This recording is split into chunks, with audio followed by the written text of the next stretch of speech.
Bapa Yahweh, Bapa Yesua, Hamasiah Elohim. Di dalam nama Tuhan kami, Yesus Kristus. Haleluya, haleluya, haleluya. Pada malam hari ini, Engkau telah bersama-sama dengan kami, anak-anak, sekalipun yang belum bergabung di Zoom saat ini. Baik penonton dan semua di belahan dunia, anak-anakmu yang sudah menyaksikan kelahiranmu ke dunia ini 2000 tahun yang lalu. Dan saat ini Tuhan Yesus itu yang menjadi penguatan bagi kami sehingga apa yang kami rasakan sampai saat ini, baik buruknya hidup ini, untuk menjalankan hari-hari kami, aktivitas kami selalu merasa damai dan sukacita. Karena Engkau telah mengisi hati kami yang sudah hampa dan kosong. Dan ini kami Tuhan Yesus, kami mohon, berikanlah, penuhilah kami dengan kuasa Roh Kudus-Mu.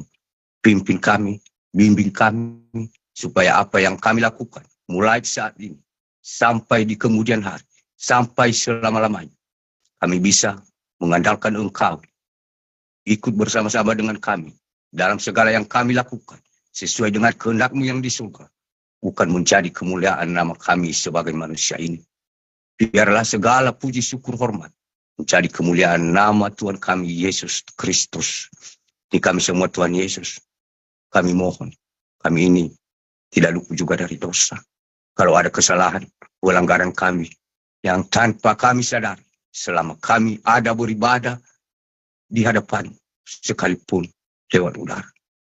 Tuhan Yesus, ampunilah kami, ampuni kesalahan dan pelanggaran kami. Suci kuduskan kami dari kuasa darah-Mu yang kudus yang sudah tercurah dari tiang kayu salib. Dan Engkau Tuhan Yesus memerdekakan kami dengan kelahiran-Mu, sehingga kami bisa menjadi anak-anak-Mu. Sebentar lagi kami akan berpisah-pisah sekalipun lewat udara. Kami serahkan jiwa dan tubuh roh kami di dalam tangan-Mu. Segala kuasa kegelapan, murka-murka, bencana-bencana yang sedang melanda dunia ini saat ini, kami mohon, bentengi kami dengan kuasa darah-Mu yang kudus. Dan biarlah tiang api di malam hari yang membentengi dan melingkupi kami, anak-anak, dan tiang awan di siang hari. Sehingga kami semua hanya tinggal diam dan menonton. Karena Engkau yang berhadapan untuk menjauhkan kami dari segala mara bahaya yang sedang melanda ini. Ini semua kami Tuhan Yesus. Kami mau melaksanakan atau ada acara kami selanjutnya, kami serahkan di dalam tangan. Sehingga dalam pemeliharaan, seperti Engkau memelihara kami mulai dari awal, pertengahan, dan sebentar lagi kami akhir. Ini doa kami yang tidak sempurna ini. Dan Engkaulah yang menyempurnakan kepada Bapa yang di surga, dengan doa Bapa kami yang telah Engkau ajarkan kepada kami. Mari bersama-sama Bapak Ibu. Bapa kami yang di surga, dikuduskanlah nama-Mu, datanglah kerajaan, jadilah kehendak-Mu, di bumi seperti di surga. Berikanlah kami pada hari ini makan kami yang secukupnya, dan ampunilah kami akan segala kesalahan kami, seperti kami juga mengampuni orang yang bersalah kepada kami. Dan janganlah membawa kami ke dalam pencobaan, tetapi lepaskanlah kami daripada yang jahat. Karena Engkau yang mempunyai kerajaan dan kuasa dan kemuliaan sampai selama-lamanya. Sama-sama kita katakan, amin. Dan siapkanlah hati Bapak Ibu, saudara-saudari, dan terimalah berkat rohani dan berkat jasmani dari Bapa Yahweh, Bapa Yesua, Hamasiah Elohim, Tuhan kita Yesus Kristus. Tuhan memberkati dan melindungi engkau. Tuhan menyinari engkau dengan wajahnya dan memberi engkau kasih karunia. Tuhan menghadapkan wajahnya kepadamu dan memberi engkau damai sejahtera, dahulu, sekarang, dan sampai selama-lamanya. Haleluya, haleluya. Tuhan yang berperang melawan musuh-musuh, dan engkau hanya tinggal diam dan menonton. Terimalah di dalam nama Tuhan kita Yesus Kristus. Haleluya. Amin. Ibadah selesai. Selamat Natal. Salam bagi kita semua. Salam damai. Salam sukacita. Tuhan Yesus memberkati selalu. Haleluya. Amin. Banyak atas kesempatan yang sudah diberikan kepada saya oleh Bapak Ibu saudara-saudariku yang dikasihi di dalam nama Tuhan kita Yesus Kristus, atas kesempatan ini. Dan sebelumnya saya mohon maaf karena mungkin selama ini saudariku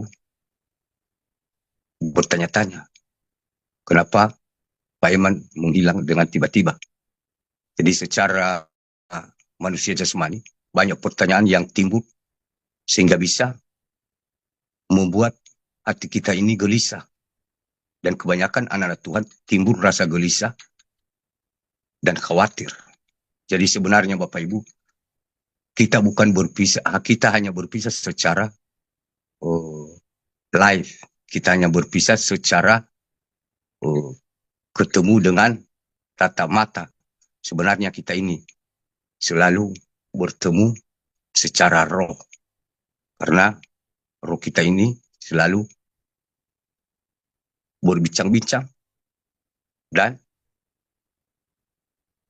berngobrol di alam yang bukan alam nyata. Namun banyak yang terpanggil dan sedikit yang terpilih. Jadi kadang nanti mungkin saudariku bertanya-tanya kenapa kita dibiarkan begini saja dan sementara pemimpin kita yang mana? Di mana dia? Jadi itu Bapak Ibu, kita itu sebenarnya ibarat anak kecil. Kalau aku umpamakan seperti anak kecil, mungkin mulai TK diajar, masuk SD, diajar ABC, baru sehingga nanti dari TK, SD, baru ke SMP, SMA, dan selanjutnya. Ya, aku teruskan mungkin. Saya mohon maaf tadi sempat terputus karena masalah jaringan. Dan mungkin tadi kalau saya tidak salah, mulai tidak kedengaran suara saya tadi, mulai kita itu belajar dari seperti anak sekolah, dari TK ke SD, ke SMP, ke SMK. Dan selanjutnya kuliah, dan lain-lain. Jadi seperti begitu tingkatan kita sebagai manusia hidup di dunia ini Bapak Ibu. Kita harus memperjuangkan itu. Secara manusia, roh kita ini juga diajar seperti begitu. Kita diajar, mungkin kita 1 minggu, 2 minggu, kemarin-kemarin, kita pagi dan malam, kita ibadah doa malam, terus dilatih, sehingga ibarat anak TK, kita melewati masuk ke SD. Berarti kita masuk lagi cukup 1 kali. 1 hari secara umum, artinya pagi.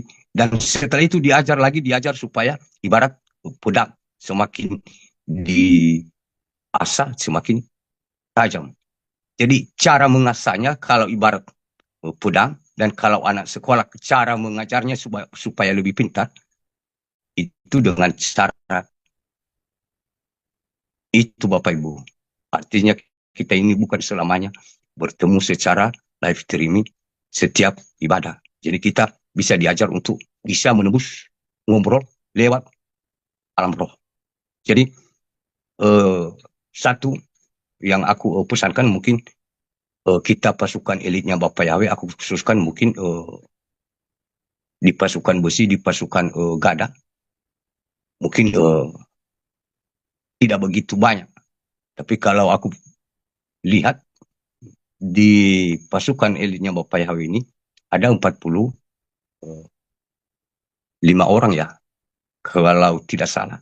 Jadi kadang yang ikut doa pagi dulu ada 20. 1 minggu kemudian ada 15. Dan semakin turun. Sementara kalau ibarat tadi anak sekolah, semakin kita diajar, semakin tingkatan kepintaran kita itu semakin pintar, semakin kita naik kelas. Jadi di pasukan elitnya Bapak Yahweh ini, kadang ada yang sudah namanya ada, tapi dari awal sampai saat ini, ada yang tidak pernah ikut ibadah dan juga doa pagi. Nah, bagaimana Tuhan mengajari kita. Contoh, saya minta kepada Tuhan, dengan susah payah saya bergumul, menangis, Tuhan, pakailah aku sesuai dengan rencanamu. Ini aku serahkan semuanya. Aku berjalan sesuai dengan kehendak. Sementara Tuhan mau memakai kita, kita yang tanpa sadar menjauh dari Tuhan. Tidak mau menghampiri apa yang dia panggil kita itu, atau ditugaskan kepada kita bahwa dia itu mempercayai kita sebagai pasukan elitnya.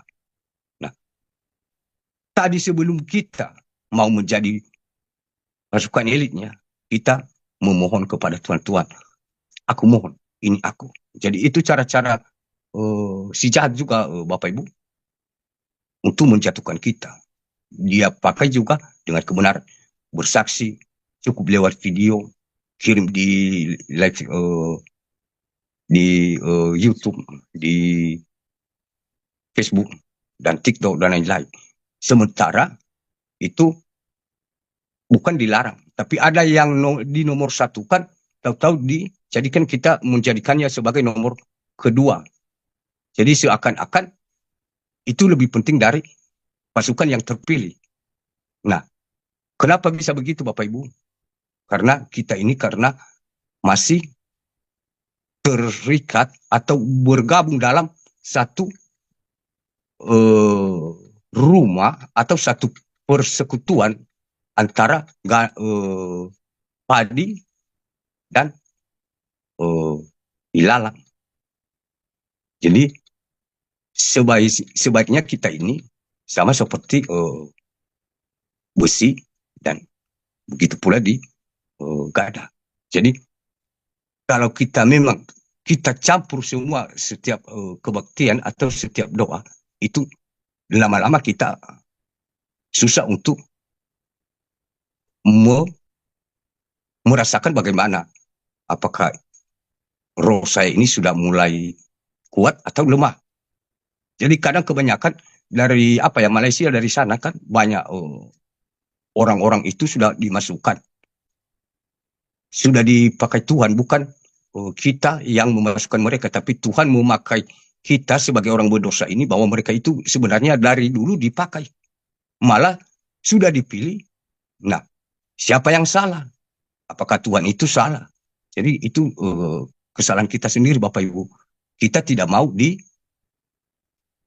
diajari untuk memikul salib dan menyangkal diri. Kita lebih fokus untuk ibadah tersendiri-sendiri.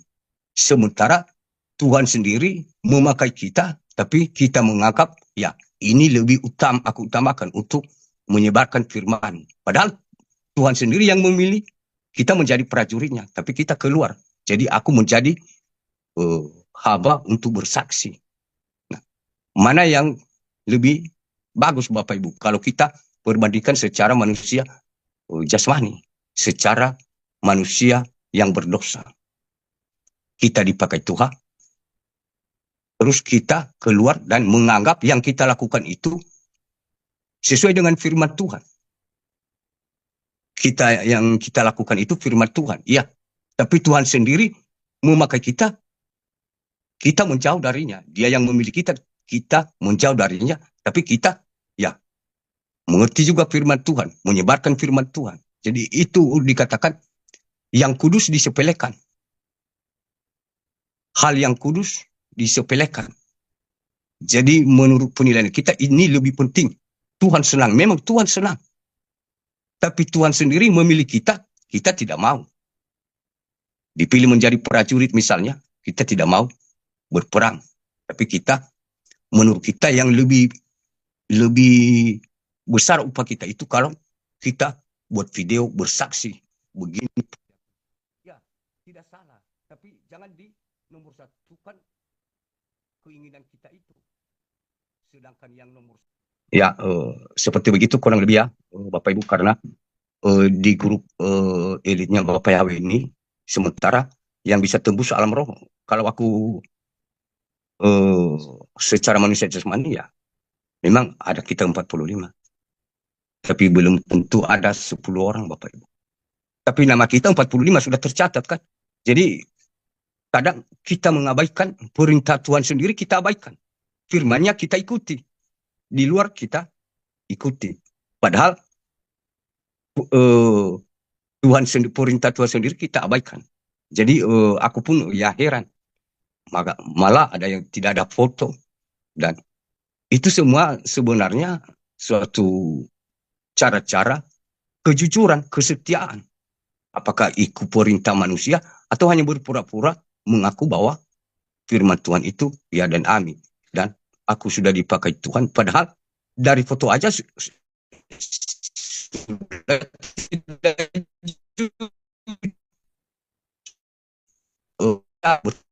dalam setiap kita beraktivitas melakukan sesuatu pasti dulu kita bertanya apakah ini Tuhan sudah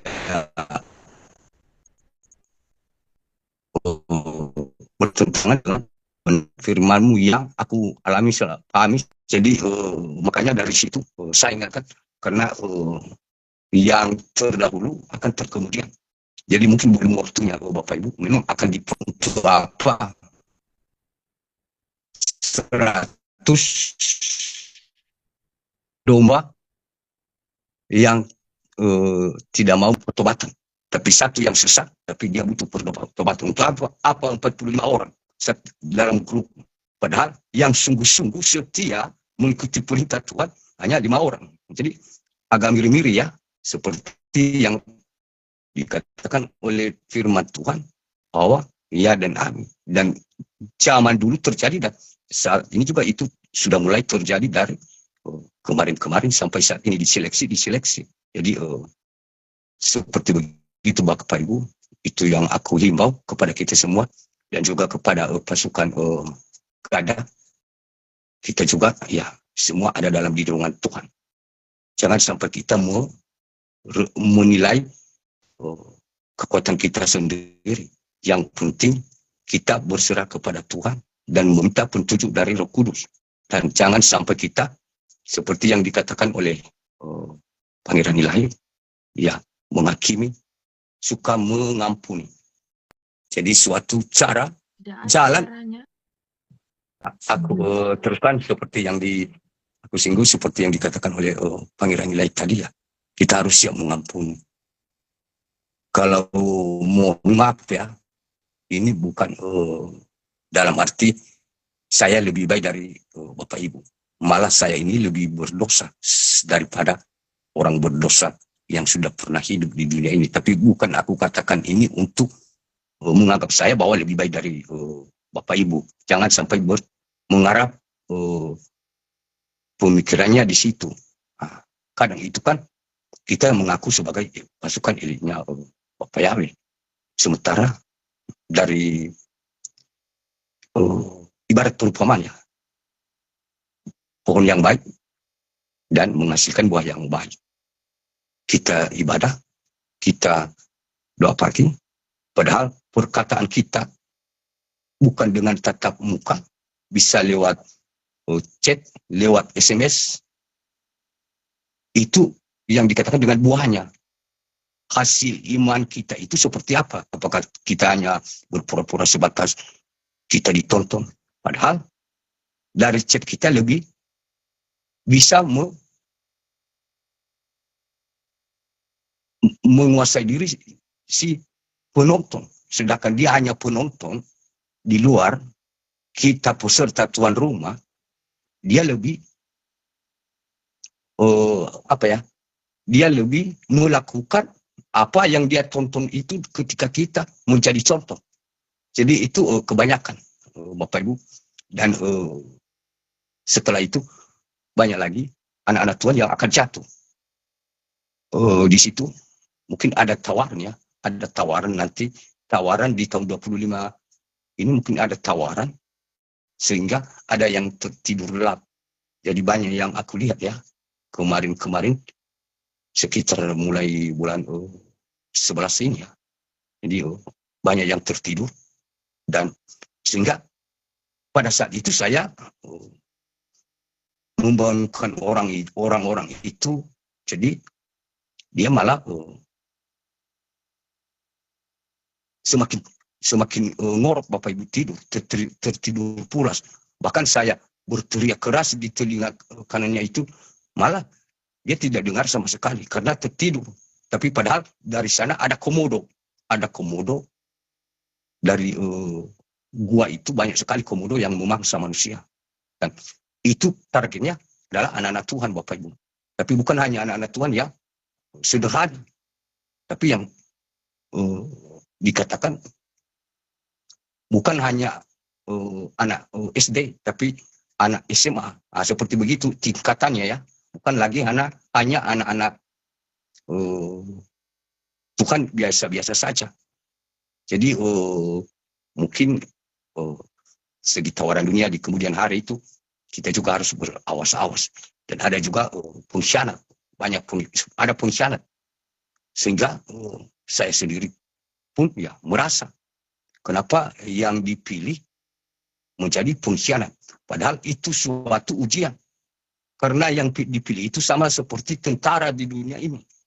Ya, kalau di dunia ini harus ada apa saja. Kalau kamu mau tentara harus ada syaratnya dan ada risikonya yang harus ditempuh. Bukan enak-enak dan semaunya saja. Jadi apalagi kalau dikatakan menjadi prajuritnya Tuhan.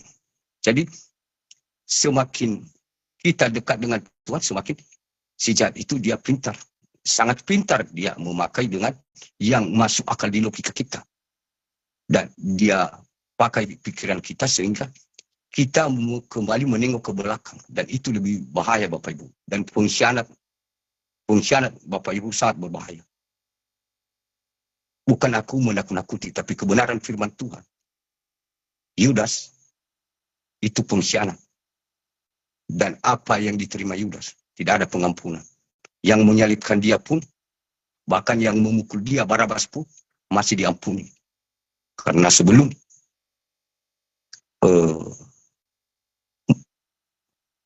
Tuhan Yesus meninggal, mati di kayu salib, dia sudah mengampuni mereka. Sementara Yudas sudah duluan mati sebelum Tuhan Yesus disalibkan. Jadi pengkhianat itu sangat besar risikonya. Tidak ada pengampunan. Makanya aku ingatkan, pengkhianat sangat besar risikonya. Aku tidak bisa berkata bahwa masih ada belas kasihan. Karena Yudas tidak memiliki lagi belas kasihan Bapak Ibu.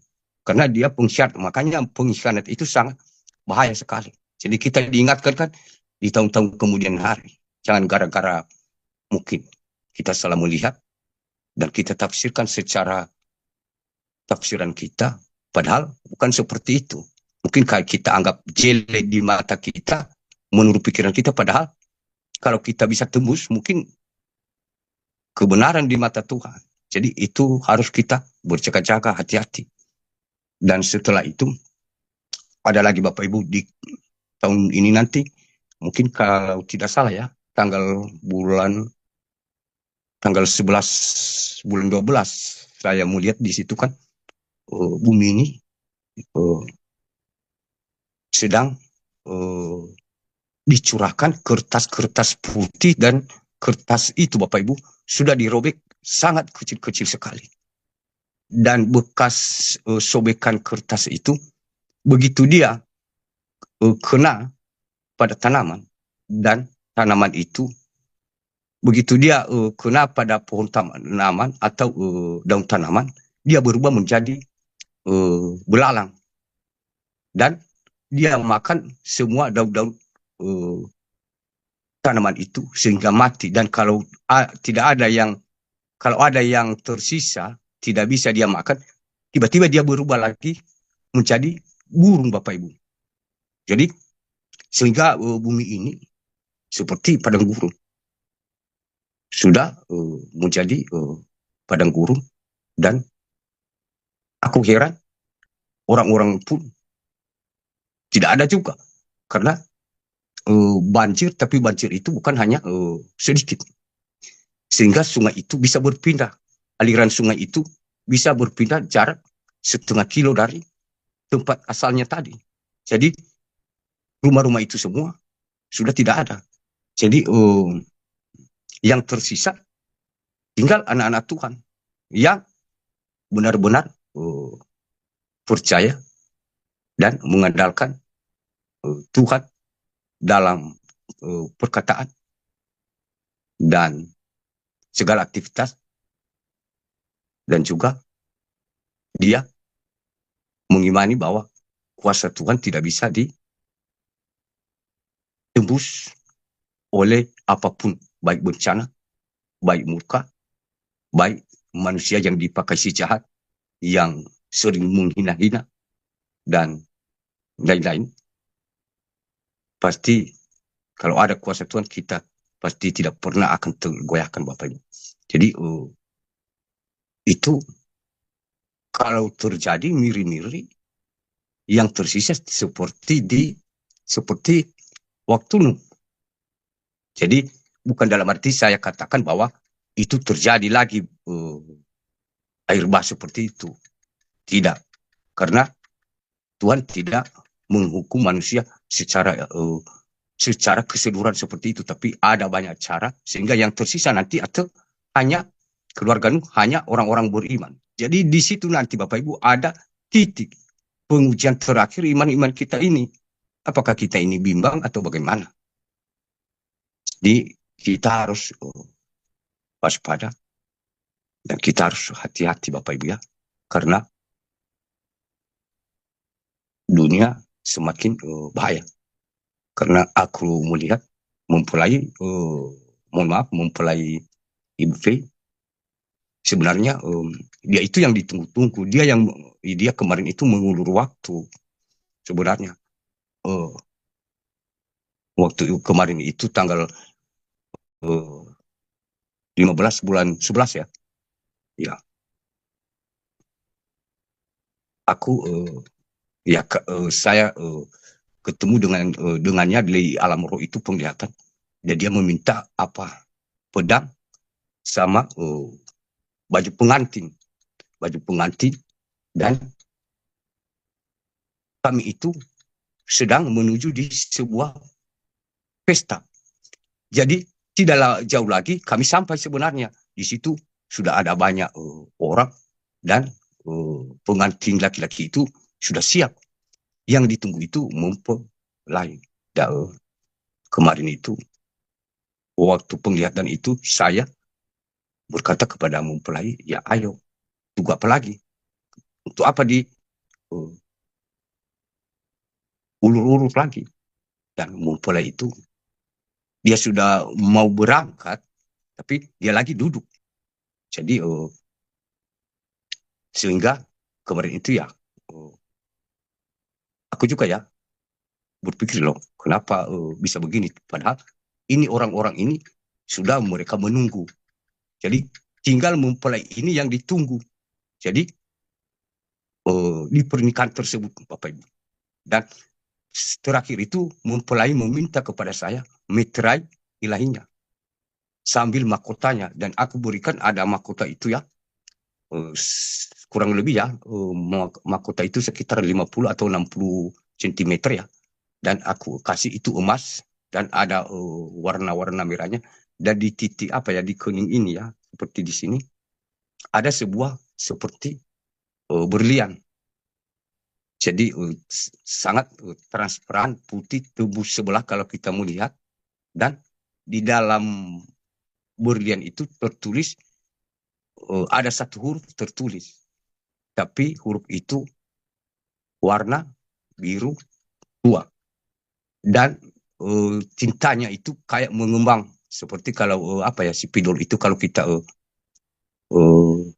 coret di buku pasti tintanya itu mengembang. Jadi seperti itu yang ada di dalam berlian itu Bapak Ibu, aku melihat. Jadi itu sebenarnya kemarin itu mempelai sudah, makanya tinggal dia berangkat tapi dia lagi duduk. Jadi mungkin ya itu tanda belas kasihan Tuhan masih ada bagi kita semua. Jadi mari kita mempergunakan waktu itu dengan baik-baik. Jadi mungkin uh, ada juga dari Bapak, uh, apa, mohon maaf, panggilan ilahi mempelai juga pesan-pesan yang saya belum sempat ingat, ya mungkin saya juga persilakan. Kira-kira begitu, Bu Chan, dan terima kasih. banyak atas kesempatannya. Silakan lanjut Pak Leman. Ya, ya, yang itu tadi. Ya, mungkin itu yang aku katakan tadi waktu terputus. Artinya saya kira-kira begitu yang saya sampaikan dan mungkin ada yang belum saya ingat. Mungkin ada dari Bapak Pangeran Ilahi dan mempelai juga ya mungkin bisa disampaikan. Terima kasih banyak kesempatan dan saya kembalikan kepada Bu Cha.